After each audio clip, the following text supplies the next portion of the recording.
O filme Star Wars Episódio 8, Os Últimos Jedi, foi uma das 3 melhores experiências que eu já tive no cinema. E esse é o meu favorito dentre os 5 filmes lançados pela Disney. Mas calma, hater de Os Últimos Jedi, não feche o vídeo agora. É justamente por gostar tanto desse filme que eu quero deixar ele o mais próximo possível da perfeição. E embora eu odeie com todas as minhas forças a Ascensão Skywalker, é inegável que Os Últimos Jedi não favoreceu muito para que o 9º episódio tivesse um desfecho satisfatório. Então hoje, nós vamos consertar Os Últimos Jedi. Uma das grandes novidades da trama é o rastreamento em dobra e como isso coloca os mocinhos em uma cilada, pois pela primeira vez na saga, combustível é um grande problema. Baseado em tantas experiências passadas, seria mais crível se o filme começasse com a chegada dos rebeldes naquela base, justamente em busca de combustível e outros suprimentos. Porém, assim que eles aterrissassem, os cruzadores e o encouraçado chegariam. Bem mais fácil de comprar a ideia da fuga com pouco combustível, né? E falando do começo, o intervalo entre o Despertar da Força e esse filme é minúsculo, o que faz com que seja difícil de acreditar em um progresso tão rápido da Rey. O treinamento dela podia se passar meses antes, e o fim poderia demorar mais tempo para se recuperar.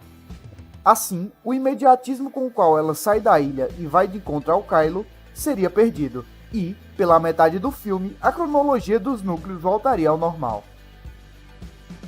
E já que estamos falando de treinamento, é a hora do assunto mais polêmico desse filme e que fez ele receber tanto hate.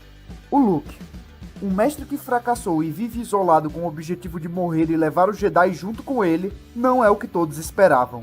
Mas é esse Luke que dá alma ao filme.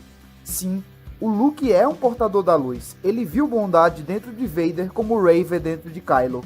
Mas antes disso, ele se entrega à raiva e quase mata Vader, para depois perceber como se exaltou. Faz parte do Luke, e as décadas podem acentuar ainda mais isso. Mas seu erro foi pensar que certa vez poderia evitar a dor. Não tangenciar o lado sombrio, mas ser objetivo e apagá-lo, como Mace Windu quis fazer com Darth Sidious, o que ocasionou na derradeira queda de Anakin e a ascensão de Vader. Com a mesma ignorância Jedi de Windu, Ben Solo cai e Kylo surge de uma vez por todas. É percebendo essa hipocrisia Jedi que Luke faz uma espécie de revisionismo histórico e percebe as falhas que vêm sendo discutidas desde as Guerras Clônicas, e já foram admitidas por Yoda, que não obstante, também se isolou e não lutou mais em momento de extrema necessidade dos rebeldes. Quando o R2 mostra novamente ao Luke a mensagem da Leia, em uma homenagem linda, Luke tem que decidir quem ele vai ser. Obi-Wan, que atende ao chamado e vai de encontro ao lado sombrio, ou Yoda, que se resguarda e treina aquele em quem se deposita as esperanças. Ele decide ser Yoda, mas é forçado a ser Obi-Wan também. E é justamente quando ele é convencido do treinamento que ele poderia ter explicado melhor para Rey, que não sabe absolutamente de nada sobre a história da galáxia e como o nome Skywalker é uma maldição. O que poderia ajudar a Rey a finalmente se encontrar mesmo sendo ninguém, segundo Kylo. Faltou ao filme enfatizar no treinamento, dar mais tempo de tela a essas lições do Luke e, como já dito antes, fornecer um intervalo para Rey treinar. Afinal, ela nunca tinha pego no sabre de luz antes, em contrapartida a Kylo. E esse último, inclusive, poderia ter seu núcleo mais bem explorado, uma vez que os Cavaleiros de Rain, ex-aprendizes de Luke, foram prometidos anteriormente. A presença desses cavaleiros poderia aumentar ainda mais a pressão que Snoke põe sobre Kylo, ameaçando trocar de aprendiz. A apresentação desses cavaleiros, principalmente de algum que ameaçasse diretamente a Ben, fortaleceria a motivação para seu motim e faria a Batalha da Sala Vermelha ter um peso totalmente diferente, pois aquele que derrotasse Rain se tornaria o novo líder supremo. E sua vitória o consolidaria como o verdadeiro vilão dessa saga, nenhum outro. Ascensão Skywalker.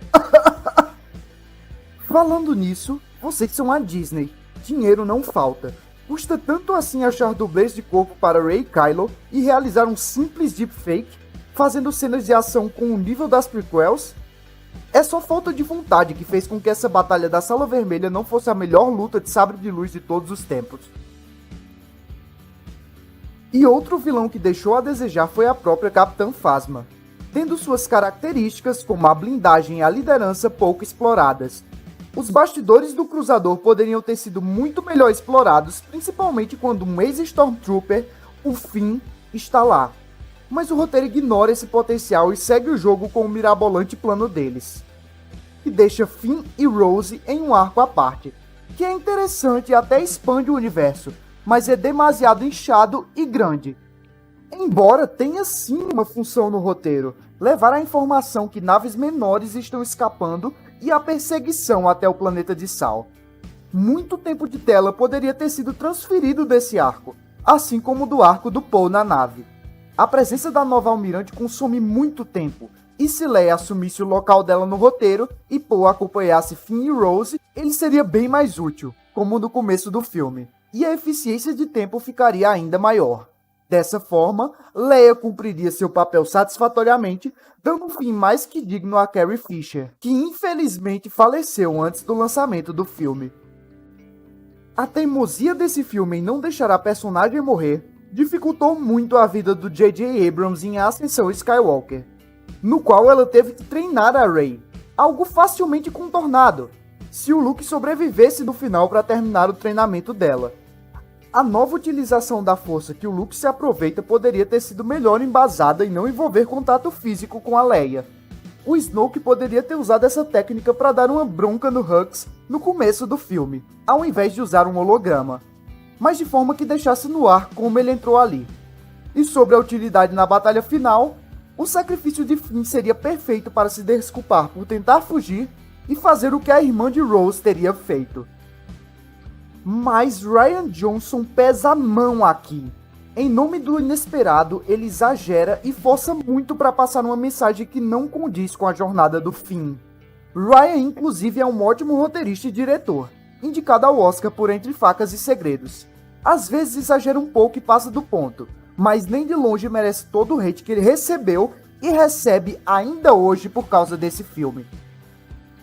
Com Poe aprendendo com seus erros, o Finn se sacrificando e a Rey terminando o treinamento, o núcleo principal dessa saga estaria muito bem encaminhado para um episódio 9. Os Últimos Jedi é perfeito em vários aspectos visuais, e é aqui que o CGI do Star Wars chega no seu ápice. Rian Johnson escolhe contar uma história sobre trevas e luz com sombras e luz. O desperdício de ótimas oportunidades e algumas reviravoltas desnecessárias são alguns dos poucos pontos negativos desse filme. Mas, caso consertados, na minha opinião, esse se tornaria o melhor filme de Star Wars de todos os tempos. E eu não tô nem brincando, embora essa seja uma opinião muito impopular.